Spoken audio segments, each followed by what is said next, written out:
Hello hello hello बच्चों, कैसे हो तुम लोग। बच्चों, अगर तुम सब हो ओवर कॉन्फिडेंट और तुम्हें लगता है कि मेटल नॉन मेटल तुम्हें आता है, तो भाई उसे चेक करना है तो आज का वीडियो लेक्चर पक्का देखना है। ये लेक्चर मैं दावे के साथ कह सकता हूं कि मेटल नॉन मेटल का पर्सपेक्टिव तुम्हारा बदलने वाला है, क्योंकि इसमें है प्रीवियस ईयर के क्वेश्चन और ऐसे ऐसे क्वेश्चन हैं कि मतलब समझ लो बातों बातों में पूरा मेटल नॉन मेटल ही रिवाइज कर डालेंगे हम लोग। ठीक है बच्चों, तो यार काफी मेहनत हो रही है तुम लोगों के लिए, बट हाँ ये बात भी सच है, कड़वी बात है, चुभेगी, बट बात ये सच है कि तुम लोगों का उतना प्यार नहीं मिल रहा। बट चलिए कोई बात नहीं, हम वीडियो बना रहे हैं हर उस बच्चे के लिए जो पढ़ना चाहता है। तो आज नहीं, कल नहीं, एग्जाम वाले दिन कभी ना कभी तो पढ़ोगे। बट हाँ, मैं ये चीज इसलिए कह रहा हूं आज, क्योंकि ऐसा ना हो कि वक्त निकल जाए और फिर तुम पढ़ना शुरू करो, तो उसका पढ़ने का कोई फायदा नहीं होने वाला। तो चलिए शुरू करते हैं आज का लेक्चर।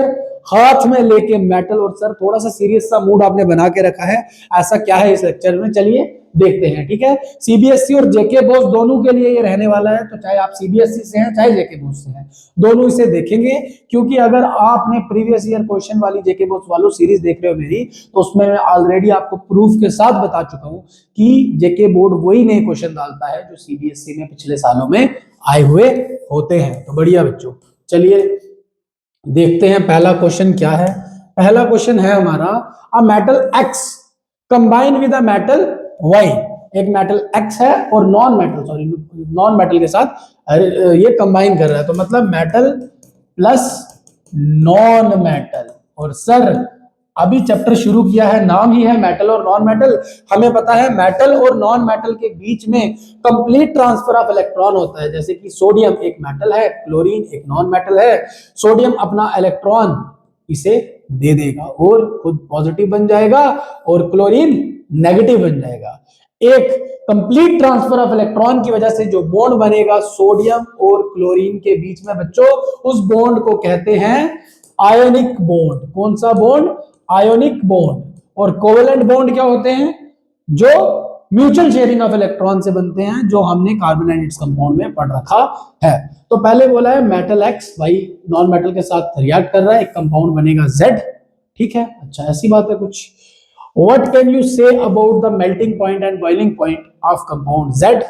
ठीक है, मेल्टिंग पॉइंट और बॉइलिंग पॉइंट क्या होगा कंपाउंड जेड का। मुझे लग रहा है कि शायद क्वेश्चन थोड़ा सा, पहला क्वेश्चन ही कुछ मिसिंग है। चलिए कोई बात नहीं, इसे हम सुलझा लेंगे, कहीं ना कहीं इसको पहुंच ही जाएंगे। अच्छा, बोल रहे हैं मेल्टिंग पॉइंट और बॉइलिंग पॉइंट बताओ, तो हमें ये तो पता चल रहा है मेटल और नॉन मेटल रिएक्ट कर रहे हैं और इनके बीच में आयनिक बॉन्ड बनेगा। और आयनिक बॉन्ड बच्चों कैसा बॉन्ड होता है? आयनिक बॉन्ड स्ट्रॉन्ग बॉन्ड है, इसको तोड़ना बड़ा मुश्किल है, और इसी वजह से इनका मेल्टिंग और बॉइलिंग पॉइंट हाई होता है। मेल्टिंग और बॉइलिंग पॉइंट हाई होता है। Will this compound dissolve in kerosene और पेट्रोल। तो आयनिक कंपाउंड्स केरोसिन और पेट्रोल में डिसॉल्व होते हैं क्या? बताओ, होते हैं कि नहीं होते? ये तो पोलर सॉल्वेंट में डिसॉल्व होंगे, इनमें डिसॉल्व होंगे कि नहीं होंगे? बताओ। विल दिस, सोचो तुम, मैं आंसर देने वाला हूं, थोड़ा तुम भी दिमागी हो। Will this compound be a good conductor of electricity. क्या ये गुड कंडक्टर ऑफ इलेक्ट्रिसिटी होंगे? आयनिक कंपाउंड जैसे कि NaCl है ना, तो ये normally good conductor of electricity नहीं होता। बट अगर ये पानी के अंदर है, मतलब ये एक्वस है, या फिर ये मोल्टन स्टेट में है, या फिर ये मोल्टन स्टेट में है, तो ये इलेक्ट्रिसिटी को कंडक्ट करेगा। तो अगर इस रूम में मैं नमक डाल दूं ठीक ठाक, और यहाँ पे दो वायर लगाऊं और तुम उधर हो, क्या तुम्हें करंट पड़ेगी? नहीं। अगर वो मोल्टन स्टेट में है तो तुम्हें करंट पड़ेगी, क्योंकि आयंस का होना जरूरी है। तो आंसर इसका है कुछ, अच्छा रिलेटेड क्वेश्चन, आंसर तो मैंने तुम्हें बता ही दी है। ठीक है, तुम्हें पता चल गया। Why do ionic compound have high melting point? Ionic compound का हाई मेल्टिंग पॉइंट 2014 में पूछा गया है, अभी इस पे बात की। Differentiate between ionic and covalent compound. ठीक है, Why do ionic compound conduct electricity in molten state? ये बात भी हमने थोड़ी सी कर ली। देख लो, एक वो क्वेश्चन बताया, रिलेटेड क्वेश्चन भी हम देख रहे हैं क्या क्या आ सकते हैं। रिलेटेड क्वेश्चन तुमने स्क्रीनशॉट लेते जाना है और आराम से बैठ के बाद में सॉल्व करना है कि सर ने लेक्चर पढ़ा दिया, रिलेटेड क्वेश्चन हम सॉल्व कर रहे हैं, हो रहे हैं कि नहीं, और डेट मैंने आगे लिखी है कब कब आया। बहुत मेहनत लगी है बच्चों इस पे, तो इन स्लाइड्स को मिस मत करना। जिस जिस क्वेश्चन के साथ मैंने रिलेटेड क्वेश्चन दिए उन्हें सॉल्व करने की कोशिश करिएगा, तभी एग्जाम में सक्सेस पा पाओगे। Explain the formation of sodium chloride.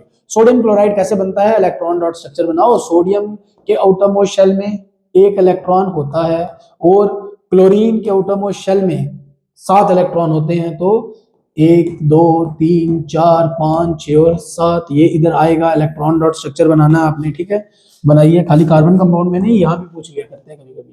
Question number 2 है बच्चों, draw the electron dot structure of potassium. Atomic number आपको दिया हुआ है, और क्लोरीन, पोटेशियम क्लोराइड।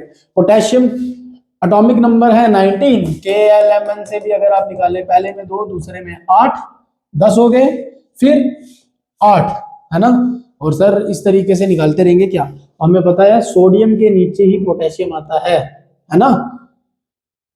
ऊपर आता हाइड्रोजन, फिर लिथियम, फिर सोडियम, फिर पोटेशियम, ऐसे करके सीरीज चलती है। और इन सब के वैलेंस इलेक्ट्रॉन कितने होते हैं, 1। तो पोटेशियम में वैलेंस इलेक्ट्रॉन कितने होते हैं, 1। पोटेशियम में वैलेंस इलेक्ट्रॉन जैसे सोडियम में 1 था, पोटेशियम में भी 1 होगा। और क्लोरीन में तो एटॉमिक नंबर 17 है, आउटरमोस्ट शेल में कितने आएंगे, 7 इलेक्ट्रॉन आएंगे। 7 इलेक्ट्रॉन आप यहाँ 1 2 3 4 5 6 7 बनाओगे, ये वाला इलेक्ट्रॉन यहाँ ट्रांसफर होता हुआ दिखाओगे। इलेक्ट्रॉन डॉट स्ट्रक्चर इसे तुम्हें बनाना है, मैं प्रोवाइड भी कर दिया है, यहाँ पे देख लो। ओके, इस तरीके से। रिलेटेड क्वेश्चन क्या है इससे, ionic compounds high melting point क्यों होता है, सर आपने बता दिया। डिफरेंशिएट आयनिक और कोवेलेंट, अरे ये रिपीट होगी स्लाइड, तो इसको आप स्किप कर दो। चलो आगे चलते हैं। Why is sodium metal stored in kerosene, बढ़िया क्वेश्चन है। अच्छा, जो स्लाइड रिपीट हो गई यार, इतने शॉर्ट टाइम पे जल्दी जल्दी चीजें करनी पड़ रही हैं, तो स्लाइड रिपीट हो सकती है, तुम्हें उससे कोई इतना मतलब नहीं होना चाहिए। जो कंटेंट मिल रहा है उस पे देखो, ठीक है। Why is sodium metal stored, और इस वीडियो लेक्चर के एंड पे मैं गारंटी से कहता हूं कि बहुत कुछ सीखने को मिलने वाला है। सोडियम मेटल को केरोसिन के अंदर क्यों डाला जाता है, क्योंकि सोडियम को अगर पानी के अंदर डालेंगे, है ना, तो सोडियम जो है वो रिएक्ट कर जाएगा। रिएक्टिविटी सीरीज में सबसे ऊपर लिथियम होता है, जो कि आपकी एनसीईआरटी में शायद नहीं बताया हुआ। उसके बाद आएगा आपका पोटेशियम, और उसके बाद आएगा आपका सोडियम। तो पोटेशियम और सोडियम हाईली रिएक्टिव मेटल हैं, हाईली रिएक्टिव मेटल हैं। ये रिएक्ट कर जाते हैं वाटर के साथ, और रिएक्शन जो है वो वायलेंट हो जाती है, आग पकड़ लेती है। तो इसीलिए इन्हें केरोसिन के अंदर डाला जाता है, इसीलिए इन्हें केरोसिन के अंदर डाला जाता है। अच्छा, इस पे अब आपको इस बार अगर रिएक्शन पूछ लेते हैं, तो रिएक्शन क्या होगी, सोडियम को जैसे आप वाटर के अंदर डालोगे, सोडियम हाइड्रोक्साइड बनेगा, और यहां से हाइड्रोजन गैस बनेगी। रिएक्शन हाईली हीट बन रही है, तो हाईली एक्सोथर्मिक होगी, और इस हीट की वजह से हाइड्रोजन जो है वो फायर पकड़ लेगा, पॉप अप साउंड से जलना शुरू हो जाएगा। यह रिएक्शन बच्चों इंपॉर्टेंट है, याद करके जानी है। रिलेटेड क्वेश्चन क्या है, what happen when sodium react with water, पानी के साथ रिएक्ट करेंगे तो क्या होगा, सर ये होगा जो यहाँ आपने बताया है। Why should sodium metal handle with care, इसको केयर से क्यों हैंडल करना पड़ता है, क्योंकि ये मोस्ट रिएक्टिव मेटल है, हाईली रिएक्टिव मेटल है। Name 2 metal stored under kerosene, तो केरोसिन के अंदर सोडियम और पोटेशियम को डाला जाता है। अच्छा, सोडियम और पोटेशियम के बारे में हमें ये भी पता है कि ये काफी सॉफ्ट मेटल होते हैं, नाइफ से भी इन्हें कट किया जा सकता है। Compare the reactivity of sodium calcium magnesium with cold water, हमने देखना है कि sodium calcium magnesium cold water के साथ और हॉट वाटर के साथ किस तरीके से रिएक्ट करते हैं टैबुलर फॉर्म में। बच्चों इस चीज को ध्यान से हमें देखना है, कोल्ड वाटर और हॉट वाटर से चीजें अलग अलग तरीके से रिएक्ट करती हैं, उसके बारे में हम अभी देखेंगे। चलो, ये मैंने आपको टैबुलर फॉर्म में यहाँ पे आंसर प्रोवाइड करवाया हुआ है। हमें सोडियम, कैल्शियम और मैग्नीशियम पे क्वेश्चन पूछा हुआ है। तो अगर हम कोल्ड वाटर के साथ रिएक्शन करवाएंगे, अगर हम कोल्ड वाटर के साथ सर रिएक्शन करवाएंगे, तो सोडियम जो है पानी के अंदर आप जैसे डालोगे तो रिएक्ट कर जाएगा, बहुत सारी हीट प्रोड्यूस करेगा, हाइड्रोजन गैस इवॉल्व होगी और ये आग पकड़ लेगी। और अगर हॉट वाटर या स्टीम से आप इसे रिएक्ट करवाओगे तो रिएक्शन जो है वो एक्सप्लोजिव होगी, ठीक है, और बड़ी ज्यादा वायलेंट रिएक्शन होने वाली है, जो कि डेंजरस हो सकती है। तो घर पे कभी सोडियम लेके ऐसे ट्राई करने बैठ मत जाना। अब कैल्शियम का केस देखिए, तो कैल्शियम अगर कोल्ड वाटर से रिएक्ट करेगा तो मॉडरेटली रिएक्ट करेगा, इतना ज्यादा रिएक्ट नहीं करेगा, मीडियम ठीक ठाक। React steadily the metal start floating because bubbles जो है वो बनने शुरू हो जाएंगे। जब कैल्शियम रिएक्ट करेगा, कैल्शियम जो है लाइट मेटल है और ये जो है पानी के ऊपर फ्लोट करता है, तो कोल्ड वाटर के ऊपर ये फ्लोट करेगा। अगर वहीं पे हम इसे हॉट वाटर से रिएक्ट करवाएंगे तो विग्रस रिएक्शन होगी और बड़ी reaction become much faster and more intense, तो रिएक्शन यहाँ पे थोड़ी सी विग्रस होने वाली है, ठीक है। अब मैग्नीशियम पे बच्चों बात आ जाते हैं, ठीक है। सबसे ऊपर था पोटेशियम, फिर था सोडियम, फिर था लीस्ट ऑफ कालिंग, तो आ जाएगा कैल्शियम, फिर क्या आ जाएगा ए एल्यूमिनियम, जेब्रा, ठीक है, अंस्टेड, ट्राइटिन, लर्न, पीबी मतलब lead, how copper save gold. तो अब पूरी रिएक्टिविटी सीरीज अभी मैं आपको याद करवा भी दूंगा, मतलब दे दूंगा स्लाइड, आप वहां से कर सकते हैं। मैग्नीशियम, तो बच्चों मैग्नीशियम, ये वाला क्वेश्चन बच्चों मुझे लगता है कि इस बार भी पूछा जा सकता है, तो ये टेबुलर फॉर्म आपने अच्छे से करके जानी है। मैग्नीशियम को अगर आप कोल्ड वाटर से रिएक्ट करेंगे तो ना के बराबर रिएक्शन होगी, बट अगर आप हॉट वाटर से रिएक्ट करेंगे तो रिएक्शन होगी। हॉट वाटर से जो है वो बनेगा मैग्नीशियम का हाइड्रोक्साइड, ठीक है, और रिएक्शन जो है वो विग्रेस होने वाली है।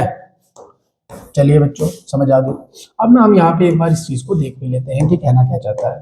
कहना यही चाहता है कि ये कुछ रिएक्टिविटी सीरीज जहां हमने याद कराने की आपको कोशिश की है, ठीक है, तो प्लीज स्टॉप कॉलिंग मी में आ गया आपका मैग्नीशियम। कैल्शियम और मैग्नीशियम ये दोनों जो है वो पानी के ऊपर फ्लोट करते हैं, लाइट वेट होते हैं, ठीक है, लगभग। तो कैल्शियम को हम ज्यादा इसमें बोल देंगे।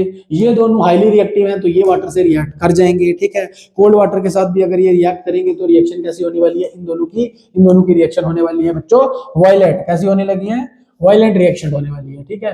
एसिड के साथ वाली केस भी आप देख सकते हो, रिएक्शन अगर एसिड के साथ कराओगे तो वो भी वायलेंट रिएक्शन होने वाली है।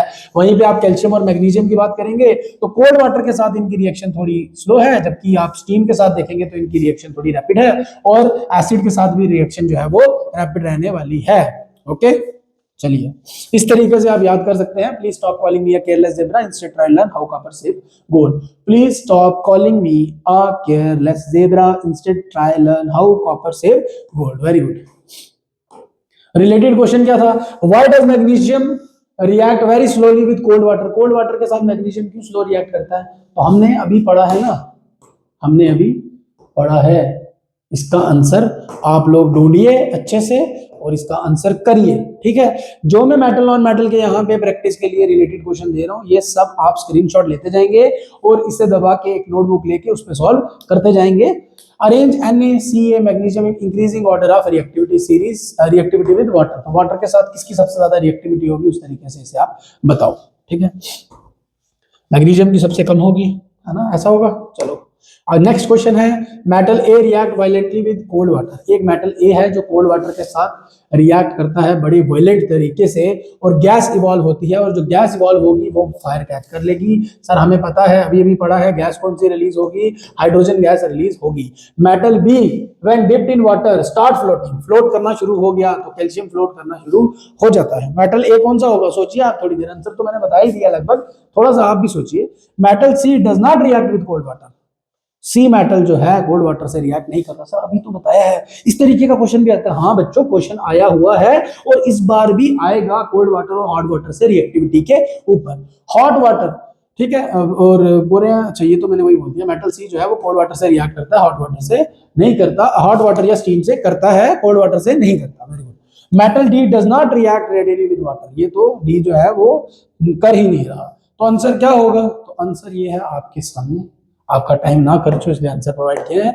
मेटल ए जो रिएक्ट कर रहा है विग्रस तरीके से, वो सोडियम और पोटेशियम में से आप कुछ भी लिख सकते हैं, हाईली रिएक्टिव मेटल होते हैं। मेटल बी फ्लोट करने वाले कैल्शियम और मैग्नीशियम है तो करेंगे। मेटल सी जो कोल्ड वाटर हॉट वाटर के साथ रिएक्ट नहीं करेंगे, ठीक है, sorry, these metal do not react with cold or hot water due to protective oxide layer but will react with steam. तो आपसे ऐसे पूछ लें, जो कोल्ड वाटर से भी नहीं रिएक्ट कर रहे, हॉट वाटर से भी नहीं रिएक्ट कर रहे, स्टीम के साथ रिएक्ट कर रहे हैं, तो वो आपके ये मिडल रिएक्टिविटी सीरीज वाले आपके आ जाएंगे, जो कि एल्युमिनियम, आयरन और जिंक आ जाएगा, ठीक है। फिर उसके बाद मेटल डी आपका क्या होगा, तो मेटल डी है जो अनरिएक्टिव रहता है। क्वेश्चन क्या था मेटल डी का, क्वेश्चन देखिए, क्वेश्चन था metal D does not react readily with water, वो रिएक्ट ही नहीं कर रहा है ना। तो गोल्ड जो है वो रिएक्ट नहीं करता, कॉपर जो है वो नहीं करता, गोल्ड तो अनरिएक्टिव ही रहता है अगर आप ज्यादा भी सप्लाई करवा दोगे। रिलेटेड क्वेश्चन, अच्छा क्या ये इससे हैं या किससे हैं, जिससे भी हैं आप इन क्वेश्चन का एक बार स्क्रीनशॉट लीजिए, ठीक है। स्क्रीनशॉट लेके ये क्वेश्चन आपने करने हैं, बताना है name the ore of mercury, कौन सी है, उसका केमिकल फॉर्मूला आपने बताना है। अभी हम ये क्वेश्चन करेंगे, मैंने पहले स्लाइड में दिया हुआ है। Why is cinnabar roasted during extraction. Cinnabar किसकी ओर है, सिनाबार मरकरी की ओर है, यहाँ और पूछी हुई थी। इसको रोस्टिंग क्यों करनी पड़ती है, व्हाट इज रोस्टिंग, रोस्ट करना, सोचिए, ठीक है। रोस्टिंग कौन सी ओर्स के लिए यूज की जाती है, सल्फाइड ओर्स के लिए। राइट केमिकल इक्वेशन, इसके लिए केमिकल इक्वेशन बताइए मरकरी की ये वाली। Explain why mercury is obtained in liquid state, mercury liquid state में क्यों पाई जाती है, इसका मेल्टिंग पॉइंट बड़ा ही ज्यादा लो होता है। तो उससे रिलेटेड जो क्वेश्चन आया था क्वेश्चन नंबर 2015 और 2020 में, what is cinnabar, cinnabar is the ore of mercury, how is mercury extracted from cinnabar, cinnabar से मरकरी को किस तरीके से एक्सट्रैक्ट किया जाएगा। तो यहाँ पे हमने थोड़ा सा उसका ओवरव्यू दिया ताकि एक क्वेश्चन हमने बताया हो, थोड़ी बहुत जो रिलेटेड क्वेश्चन है वो जब आप प्रैक्टिस करें तो आप जो हमने पढ़ा है वो भी याद आ जाए, और जो कुछ चीजें रह गई वो आप सर्च करके कर लो, ठीक है, क्योंकि मेन मोटिव यही है, पेपर में चीजें छूटनी नहीं चाहिए। तो cinnabar is the chief ore of mercury, mercury की ओर को क्या बोला जाता है बच्चों, मरकरी की ओर को बोला जाता है सिनाबार। अभी थोड़ी देर में आपको मैं इंपॉर्टेंट ओर भी बता दूंगा, ठीक है। होती है ये HGS, मैंने पहले ही बोला अगर रोस्टिंग प्रोसेस यूज हो रहा है तो ये कैसी ओर होगी, सल्फाइड ओर। अब सर ये हमें कैसे याद रहे कि ये सल्फाइड ओर है या कौन सी है, तो बच्चों देखो सी से कार्बोनेट और सी से कार्बोनेट, और कार्बोनेट ओर के लिए जो प्रोसेस यूज किया जाता है वो होता है कैल्सिनेशन, सी याद रख लो, दूसरा आप ऑटोमेटिकली सल्फाइड ओर के लिए होगा रोस्टिंग। एक्सट्रैक्शन कैसे की जाएगी मरकरी की सिनाबार ओर से, तो वो बताई हुई है, बोले cinnabar is roasted in air, तो रोस्टिंग जब होगी तो हमें ऑक्सीजन जो है वो देनी पड़ेगी और इसको हीट जो है वो करना पड़ेगा। तो हमारे पास HGS जो कि सिनाबार की ओर है, ये है ऑक्सीजन की प्रेजेंस में, ये किसमें टूट जाएगी, HGO, तो ये ऑक्साइड बनागी इसका, और साथ में SO2 हमें मिलेगा। जब हम 2HGO को हीट करेंगे तो 2Hg और O2 हमें अलग से मिल जाएगा। अच्छा बच्चों इससे क्या क्वेश्चन आता है, नॉर्मली सर जब हमें मेटल का ऑक्साइड मिलता है तो हम रिडक्शन कराते हैं, रिडक्शन कराने के लिए रिड्यूसिंग एजेंट का यूज किया जाता है जो कि होता है कार्बन। तो पेपर में क्वेश्चन आ जाए कि एक ऐसा मेटल बताओ जिसकी ओर को सिंपली हीट करके ऑब्टेन किया जा सकता है, तो वो कौन सी रहेगी, मरकरी आंसर उसका होगा, और वो ओर होगी सिनाबार। Very good. अच्छा अच्छा अच्छा सर ये वाले क्वेश्चन तो है मजेदार, ये वाले क्वेश्चन तो बच्चों आपकी टिप्स पे होने चाहिए। बताइए name the lustrous non metal, चमकदार नॉन मेटल कौन सा होता है, इनमें से कुछ के आंसर मैं दूंगा, कुछ के तुम दोगे कमेंट सेक्शन में, ठीक है। लस्ट्रस मेटल होता है, नॉन मेटल होता है आयोडीन, क्योंकि सर मेटल तो ऑलमोस्ट सभी लस्ट्रस ही होते हैं, चमकीले होते हैं, बट नॉन मेटल जो है उनकी प्रॉपर्टी है कि वो लस्ट्रस नहीं होते, आयोडीन जो है वो लस्ट्रस होता है। Name the metal that can be cut with knife, sir आपने पहले ही बता दिया था, सोडियम और पोटेशियम जो भी आपको ऑप्शन में मिल गया। Name the alloy used for soldering, soldering के लिए जो एलॉय यूज किया जाता है वो होता है सोल्डर, वो होता है सोल्डर। लिक्विड मेटल कौन सा होता है सर, ये होता है Hg, Hg बोले तो मरकरी। अच्छा आप बताओ लिक्विड नॉन मेटल कौन सा होगा, लिक्विड नॉन मेटल, ये आपका क्वेश्चन है। नेम द मोस्ट मेलेबल और डक्टाइल मेटल, तो sir gold. Why are alloy better than pure metal, क्योंकि दो मेटल को मिलके प्रॉपर्टीज उसके अंदर आ रही हैं तो ये ज्यादा स्ट्रांग होंगे, ज्यादा मजबूत होंगे, ऐसे करके आंसर लिखोगे। Which metal is the best conductor of electricity, तो इलेक्ट्रिसिटी चैप्टर आपने पढ़ रखा है, कमेंट में आंसर बताइए, ठीक है। Name the non metal showing allotropy, allotropy sir allotropy non metal carbon, allotropes होते हैं कार्बन के। चलिए मजा आ रहा है बच्चों, चलिए आगे चलते हैं। इसका एक अच्छा सा स्क्रीनशॉट मारेंगे, क्योंकि सर ये क्या है, हमने बता दिए कॉमन अलॉय जो पेपर में पूछे जाते हैं और उनकी कंपोजिशन। तो आपसे पूछ ले ब्रास किससे मिलके बना, तो आप बोलोगे कॉपर और जिंक से, इसका यूज किया तो वो आगे लिखा हुआ है। सोल्डर बहुत बार पूछा गया है, लीड और टिन से मिलके बना होता है, इलेक्ट्रिक वायर को ज्वाइन करने के लिए यूज किया जाता है। अगर आपने कभी कोई पुराना स्पीकर या कोई भी मदरबोर्ड में टांका लगवाने के लिए गए होगे तो वो जो एक सिल्वर सी वायर होती है जिसको ऐसे टच करके आपके वहां लगाते हैं, है ना, तो वो जो होती है वो होता है सोल्डर। निक्रोम, निक्रोम पे क्वेश्चन आ सकता है बच्चों की हीटिंग अप्लायंस जो है उनमें कौन सा एलिमेंट किसका बना होता है, निक्रोम से, निकल क्रोम। आप इसका स्क्रीनशॉट लिए और आगे करिए। डोरिलियम से बहुत बार क्वेश्चन आया है, ब्रास से क्वेश्चन आया है, तो इससे बाहर क्वेश्चन नहीं आएंगे, करिए तो सही, इस पे मेहनत करिए। देखिए आप लोग गलती क्या करते हैं, वीडियो लेक्चर देखा बात खत्म, स्कूल में पढ़ा बात खत्म। आप विश्वास रखिए ये वीडियो लेक्चर किया, इसका एक एक क्वेश्चन अगर आपको आता है तो समझो ऑलमोस्ट आपको मेटल नॉन मेटल आता है, बट आप इसको पढ़ के इसे भी भूल जाएंगे। आप बोलेंगे सर ने बोला था स्क्रीनशॉट लें, हम क्यों वो चीजें याद करें, और पेपर में यही चीजें आएंगी बच्चों। जब तुम्हारा पेपर आएगा, चाहे वो सीबीएसई से है चाहे वो जेके बोर्ड से है, पेपर को एक साइड में रख के और इन स्लाइड्स की मैं फोटो दिखाऊंगा, इन्हीं से पेपर आएगा। Draw a label diagram of electrolytic refining of copper, copper की इलेक्ट्रोलिटिक रिफाइनिंग जेके बोस वालों के लिए तो बड़ा ही इंपॉर्टेंट क्वेश्चन है और सीबीएसई वालों को भी काफी बार आ रखा है। इलेक्ट्रिक करंट जब इससे पास होती है तो इलेक्ट्रोलाइट जो है उसको क्या होता है, इस तरीके से क्वेश्चन बना है, चलिए देखते हैं आज इलेक्ट्रोलाइटिक रिफाइनिंग समझ ही लेते हैं बच्चों। इलेक्ट्रोलाइटिक रिफाइनिंग में हम यूज करते हैं इलेक्ट्रोड्स का। ठीक है, सबसे पहले हमें पता होना चाहिए आयन क्या होते हैं। तो आयन जो है चार्ज पार्टिकल होते हैं, दो तरह के आयन्स होते हैं, एक होते हैं एनायन और एक होते हैं कैटायन। कैटायन होंगे पॉजिटिव, अनायन होंगे नेगेटिव। ठीक है। अब इलेक्ट्रोड, तो जो आयंस को प्रोड्यूस करेगी, अगर मेरे पास ये एक मेटल की स्ट्रिप है और इसको मैंने सेल के साथ जोड़ दिया तो अब ये बन गई इलेक्ट्रोड और ये आयंस बनाना शुरू कर देगी। और इलेक्ट्रोड भी हमारे पास दो तरह की होती है, एक होती है एनोड। एनोड पे सर आपने पढ़ाया हुआ है हमें वीडियो पे, एनॉक्स ऑक्सीडेशन होगी। दूसरी होती है कैथोड, रेड कट, यहाँ पे हमेशा रिडक्शन होगी। तो ये दो होती है। अगर यहाँ पे कैट वाला पॉजिटिव है तो यहाँ पे कैट वाला नेगेटिव होगा बच्चों, बड़ी कंफ्यूजन रहती है, इस तरीके से याद रखिएगा। और यहाँ पे अगर एनाइन वाला, एन वाला अगर नेगेटिव है तो यहाँ पे वो पॉजिटिव होगा। इलेक्ट्रोड मैंने कहा कोई भी मेटल की स्ट्रिप जो हमने इलेक्ट्रिक सर्किट के साथ जोड़ के रखी है, बैटरी या सेल के साथ जोड़ के रखी है, ये आप आयंस बना रही है। तो हमने बच्चों यहाँ पे दो इलेक्ट्रोड ले ली, एक ये ग्रे वाली और एक ये रेड वाली। सेल के नेगेटिव टर्मिनल के साथ जोड़ के रखा तो ये बदले में हो जाएगी नेगेटिव, और नेगेटिव इलेक्ट्रोड को कहते हैं कैथोड। क्या कहते हैं? नेगेटिव इलेक्ट्रोड को कहते हैं कैथोड। और ये पॉजिटिव के साथ है तो ये हो जाएगी पॉजिटिव, इसको कहेंगे बच्चों एनोड। कॉपर की इलेक्ट्रोलिसिस करानी थी, मतलब हमारे पास कॉपर इम्प्योर फॉर्म में है, हमें प्योर फॉर्म में कॉपर चाहिए इलेक्ट्रिसिटी पास करा के। तो इलेक्ट्रिक करंट जो है वो पॉजिटिव से नेगेटिव टर्मिनल की तरफ जाना शुरू होगी। जब इलेक्ट्रिक सर्किट कंप्लीट होगा, इलेक्ट्रिक करंट जाना शुरू होगी, तो हमने यहाँ नीचे बीकर में इलेक्ट्रोलाइट ले रखा है बच्चों, और ये इलेक्ट्रोलाइट और कुछ नहीं है, इसमें हमने ले रखा है CuSO4 और साथ में लेके रखा है एक एसिड, और वो एसिड लिया है H2SO4, सो दैट ये आयंस प्रोवाइड करे, चार्ज करे, और यहां से करंट यहां जाती रहे। समझ आई? करंट के फ्लो के लिए हमने यहाँ पे एसिड लेके रखा है। अब क्या होगा बच्चों कि हमने जो एनोड ली है, एनोड है कॉपर प्लस इंप्योरिटीज, ये इंप्योर फॉर्म ऑफ कॉपर है। और यहाँ पे कैथोड जो हमने लिया ये है प्योर फॉर्म ऑफ कॉपर, ये कॉपर की प्योर स्ट्रिप है और ये इंप्योर स्ट्रिप है। तो जैसे ही इलेक्ट्रिक करंट फ्लो करना शुरू करेगी तो यहां से जो कॉपर है वो डिसॉल्व होगा इस इलेक्ट्रोलाइट के अंदर, तो कॉपर यहाँ पे आ जाएगा। ठीक है, कॉपर एक मेटल है, मेटल के ऊपर पॉजिटिव चार्ज होगा। अच्छा, हमने CuSO4 लिया था, इससे भी अगर यहां से कॉपर आ रहा है तो इसका भी कॉपर और सल्फेट अलग हो जाएगा, तो यहां से भी हमें सल्फेट अलग दिख रहा है, कॉपर एक अलग से दिखेगा। कॉपर के ऊपर है पॉजिटिव चार्ज, किसकी तरफ भागेगा? इसकी तरफ या इसकी तरफ?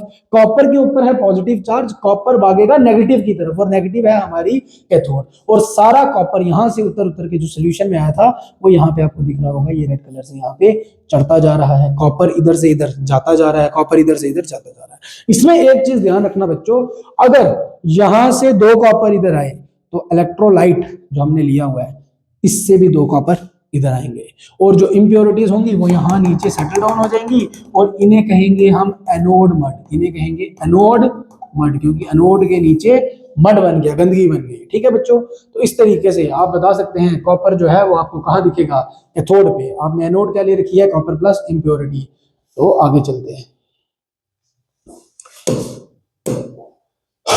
Name the metal which is best conductor of heat. Heat का बेस्ट कंडक्टर कौन है बताओ? Has very low melting point, ऐसा मेटल बताओ जिसका मेल्टिंग पॉइंट सबसे कम है। Metal sir iodine, room temperature में इसका मेल्टिंग पॉइंट काफी कम होता है, इसके अलावा गैलियम भी। Does not react with oxygen even at high temperature. Oxygen के साथ बच्चों रिएक्ट नहीं कर रहा हाई टेम्परेचर पे, तो वो कौन होने वाला है? और मोस्ट डक्टाइल कौन सा है? तो बेसिक ये तो आपको पता ही होगा मोस्ट डक्टाइल कौन सा है। डक्टिलिटी होती है property of metal to convert into, through which it is converted into thin wires. तो वायर्स में गोल्ड है ना। तो आंसर क्या दिए हैं सर इसके? आपने नहीं दिए तो सर बताते जाइए ना किधर जा रहे हैं। बेस्ट कंडक्टर ऑफ हीट क्या होगा? ये आप पे छोड़ दूं, बता दोगे ना? मैं बताता हूं आपको, बेस्ट हिंट ही दे देते हैं। Best conductor of electricity, best conductor of electricity कौन था? इलेक्ट्रिसिटी था सिल्वर। तो बेस्ट कंडक्टर ऑफ हीट भी क्या यही होगा? सोच के बताइएगा। ठीक है, अच्छा लो मेल्टिंग पॉइंट वाला आपको मैंने बता दिया गैलियम। और ऑक्सीजन के साथ कौन सा मेटल है जो रिएक्ट नहीं करता हाई टेम्परेचर में भी? तो गोल्ड। गोल्ड ऑक्सीजन से रिएक्ट नहीं करता, गोल्ड है आंसर इसका, वेरी गुड। चलिए रिलेटेड क्वेश्चन स्क्रीनशॉट आप ले लें। गोल्ड को क्यों यूज किया जाता है ज्वेलरी बनाने के लिए? क्योंकि डक्टाइल होता है ना, और बस डक्टाइल होता है, और सबसे बड़ी बात है कि गोल्ड जो है वो रिएक्टिव नहीं होता, लेस रिएक्टिव होता है। Name the metal which can be melt on the palm, palm पे रखते साथ ही पिघल जाएगा, तो कौन सा मेटल होगा जिसका मेल्टिंग पॉइंट ज्यादा होगा? Which metal is the best conductor of electricity and heat? Oh my God sir, कहीं बता तो नहीं दिया। भाई are the noble metal less reactive, क्योंकि उन्हें रिएक्शन करने की जरूरत नहीं होती, उनके आटोमोस्ट शेल में ऑक्टेट जो है वो कंप्लीट हुआ होता है। अच्छा, question number 9, what is meant by amphoteric oxides? Choose the amphoteric oxide from the following. सबसे पहले तो हम एम्फोटेरिक ऑक्साइड में आपको बता देता हूं इनमें से कौन से हैं। हमें बताया एम्फोटेरिक ऑक्साइड्स वो होते हैं जो एसिड के साथ भी रिएक्ट कर जाते हैं, बेस के साथ भी रिएक्ट कर जाते हैं। नॉर्मली जो मेटल के ऑक्साइड होते हैं ना, मेटल के ऑक्साइड जो हैं वो होते हैं बेसिक इन नेचर, बट दो मेटल्स को छोड़ के, एल्युमिनियम और जिंक।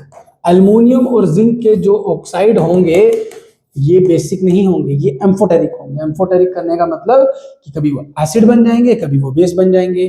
तो एल्युमिनियम है क्या? हाँ है। जिंक है क्या? हाँ है। State the reaction taking place at the cathode and anode during the electrolytic reduction of molten sodium chloride. Sodium chloride को अगर आप उसी चैम्बर के अंदर रख दो तो ये हमारी एक इलेक्ट्रोड, ये हमारी दूसरी इलेक्ट्रोड, ये हमारा अगर नेगेटिव तो ये हमारा पॉजिटिव, नेगेटिव के साथ वाली नेगेटिव बन जाएगी, नेगेटिव वाले को हम कहते हैं कैथोड, ये बन जाएगी पॉजिटिव, पॉजिटिव वाले को कहते हैं एनोड। आपसे पूछे सोडियम क्लोराइड को अगर मोल्टन स्टेट में आप रख दोगे इस चैम्बर के अंदर तो सोडियम Na और Cl में टूट जाएगा, Na पॉजिटिव Cl नेगेटिव, तो जो यहाँ पे Na पॉजिटिव और Cl नेगेटिव होगा, नेगेटिव वाला जाएगा एनोड पे, पॉजिटिव चल जाएगा कैथोड पे। आंसर आपको मिल गया। एम्फोटेरिक ऑक्साइड बच्चों एक बार देख लेते हैं, मैंने आपको बताया भी है। एम्फोटेरिक ऑक्साइड मेटल के ऑक्साइड जो एसिड के साथ भी रिएक्ट करेंगे और बेस के साथ भी रिएक्ट करेंगे। तो एसिड के साथ भी रिएक्ट करेंगे, बेस के साथ भी रिएक्ट करेंगे, और एल्युमिनियम और जिंक के ऑक्साइड एम्फोटेरिक इन नेचर होते हैं। यहाँ देखिए बच्चों, ये है HCl। HCl है एक एसिड। HCl क्या है? एसिड। ये क्या बना रहा है? ये बना रहा है साल्ट, और ये क्या बन रहा है? वाटर। सर एसिड किसके साथ रिएक्ट करके साल्ट और वाटर देता है? न्यूट्रलाइजेशन रिएक्शन में पड़ा था, एसिड रिएक्ट विद बेस। तो यहाँ पे एल्युमिनियम का ऑक्साइड किसकी तरह काम कर रहा है? बेस की तरह। अब यहाँ देखिए बच्चों, ये है सोडियम हाइड्रोक्साइड, ये क्या है? बेस, और ये क्या बन रहा है? साल्ट, और ये क्या बन रहा है? वाटर। तो बेस किसके साथ रिएक्ट करके साल्ट और वाटर देता है? न्यूट्रलाइजेशन रिएक्शन में पड़ा था एसिड के साथ। तो यहाँ पे एल्युमिनियम का ऑक्साइड एसिड की तरह काम कर रहा है, यहाँ पे एल्युमिनियम का ऑक्साइड एसिड की तरह काम कर रहा है, और यहाँ पे बेस की तरह काम कर रहा है। ऐसे ऑक्साइड को कहेंगे एम्फोटेरिक ऑक्साइड। रिलेटेड क्वेश्चन ये है, स्क्रीनशॉट आप ले लीजिए। ये तुम्हें प्रैक्टिस करने हैं स्क्रीनशॉट लेके। जो भी बच्चा एक्चुअल में पढ़ाई कर रहा है ना, तो वो इतना डेडिकेटेड जरूर होगा कि उसे बनी बढ़ाई खिचड़ी मिल गई है ना। अगर मेटल नॉन मेटल के क्वेश्चन आप खुद ढूंढने जाते तो कितना टाइम लगता तुम्हें? इतने क्वेश्चन तो मैं दावे के साथ कह सकता हूं जो तुमने बुक भी ले रखी होगी ना PYQ की, उसमें भी नहीं होने वाले। और ये क्वेश्चन ऐसे वैसे नहीं है, इन्हीं में से आएगा। मेटल नॉन मेटल से घुमा फिरा के किसी भी तरह से क्वेश्चन पूछा जा सकता है, इसीलिए इसके मैं रिलेटेड क्वेश्चन जानबूझ के लेके आया हूं। चलिए क्वेश्चन नंबर 10 देखिए। ओहो हमारी होगी स्लाइड्स फुल। चलिए देखिए, एंड और ऑन ट्रीटमेंट विद, अच्छा इसको मैं एक काम कर लेता हूँ, फुल हो गई है तो इतनी टेंशन की कौन सी बात है, आगे देखेंगे हमें कौन सा पीछे है। एंड और on treatment with dilute hydrochloric acid produce brisk effervescence. Brisk effervescence होती है जब आप कोल्ड ड्रिंक की बोतल खोलते हो, जो करके आवाज आती है, वो किसकी वजह से है? वो है कार्बन डाइऑक्साइड। तो जब भी ब्रिस्क एफिवेरेंस की बात हो रही होगी तो कार्बन डाइऑक्साइड का लेना देना होगा। तो बोल रहे हैं एक ऐसी और बताओ जो HCl के साथ रिएक्ट करके CO2 बनाती है। नेम द टाइप ऑफ और, किस तरह की वो और है? कार्बोनेट और होगी। सल्फाइड और के अंदर तो कार्बन ऑक्सीजन है ही नहीं है, वो कहां से बनाएगी, है ना। गिव वन एग्जांपल, एग्जांपल दो तो दे देंगे। What step is required to obtain the metal from the enrich ore, कौन कौन से स्टेप जो है वो फॉलो किए जाते हैं? तो वही मेटलर्जी वाले स्टेप्स आपको बताने हैं। Right the chemical equation involved, और उसमें केमिकल इक्वेशन क्या है चलिए देखते हैं बच्चों। सबसे पहले तुम लोग इसका स्क्रीनशॉट ले लो, ये इंपॉर्टेंट हो रहा है। और इसमें से भी आपको मरकरी की सिनाबार डायरेक्ट याद होनी चाहिए, गलीना याद होनी चाहिए, आपको कॉपर की याद होनी चाहिए, कॉपर क्लोराइड, हेमिटाइट आपको याद होनी चाहिए, बक्साइट आपको, क्रायोलाइट आपको याद जो है वो रहनी चाहिए। बाकी भी ऐसी बात नहीं है कि नहीं पूछ सकते, पूछेंगे, ठीक है। बट सब आप ले लो, अगर सब याद होती ठीक है, नहीं तो बेटर है इसको तो करके जाइए। अब जैसे हमने यहाँ एग्जांपल दिया, मैंने आपको पहले ही बताया कार्बन डाइऑक्साइड ब्रिस्क एफिवरेंस है, तो इसका मतलब कार्बोनेट की ओर होगी। कैल्शियम कार्बोनेट की ओर की हमने एग्जांपल, कैल्शियम कार्बोनेट की ओर, कैल्शियम की ओर की हमने एग्जांपल और क्या ले रखी है, लाइमस्टोन, जिप्सम, ये और कैल्साइट भी हमने एक और पढ़ ली। Step required to obtain metal from enrich ore, तो क्या क्या स्टेप होते हैं? तो सर सबसे पहले जो स्टेप है कैल्सिनेशन। कैल्सिनेशन क्या होता है बच्चों? कार्बोनेट्स की ओर के लिए ये प्रोसेस रहने वाला है। ऑक्सीजन की अब्सेंस में, ऑक्सीजन की अब्सेंस में हम जो है वो मेटल का ऑक्साइड बनाएंगे, है ना, फिर उसको रिड्यूस करेंगे, ठीक है। तो हम उसको ऑक्साइड में कन्वर्ट कर देते हैं ऑक्सीजन की प्रेजेंस में। बच्चों जो जेके बॉस वाले हैं उन्हें, और जो सीबीएसई वाले हैं, एक क्वेश्चन आपको मुझे पता आता ही है, नहीं आता तो पक्का करके जाइए, रोस्टिंग और कैल्सिनेशन का डिफरेंस, ठीक है बच्चों। अब आगे केमिकल रिएक्शन। तो आपने जो अभी पीछे पूछा था कि आप बताओ जो भी आप और लोगे उसकी केमिकल रिएक्शन बताओ, तो बच्चों यहाँ पे रिएक्शन दी है हमने, कैल्साइड की ओर ली थी, कैल्शियम कार्बोनेट की ओर ली थी, इसको हमने एसिड के साथ रिएक्ट कराना था, HCl लिया, रिएक्ट कराया, CaCl2 बना, ठीक है, कैल्शियम क्लोराइड बना, कार्बन डाइऑक्साइड निकली, तो कार्बन डाइऑक्साइड ब्रिस्क एफिवरेंस और वाटर बना। मजा आ गया सर, मजा आ गया। इतना कंटेंट कौन देता है सर फ्री में? हर चीज दे दी बच्चों, इसका स्क्रीनशॉट ले लो, उसका कर लो, बस अब आप करने वाले तो बनो। Where is iron placed in the reactivity series of metal? तो रिएक्टिविटी सीरीज ऑफ मेटल में आयरन कहां पे प्लेस्ड होता है? तो सर हमें रिएक्टिविटी सीरीज पता है, please stop calling me a careless carbon zebra, instead, instead में आ जाएगा आयरन, तो ये आ जाएंगे हमारे मिडिल वाले एलिमेंट्स, तो मिडिल में प्रेजेंट होता है बच्चों। और इसकी और किस तरीके से हमें देखने को मिलेगी वो बताओ। Explain any two method used to prevent rusting of iron. Rusting of iron के लिए बच्चों पेंटिंग कर लो, और क्या कर लो, ऑयलिंग कर लो, गैल्वेनाइजेशन कर लो। गैल्वेनाइजेशन तो जेके बोस वालों का फेवरेट क्वेश्चन है। गैल्वेनाइजेशन होता है कि आयरन के आर्टिकल्स के ऊपर, आयरन के आर्टिकल्स के ऊपर बच्चों हम कर देंगे कोटिंग। कोटिंग हम किसकी करेंगे?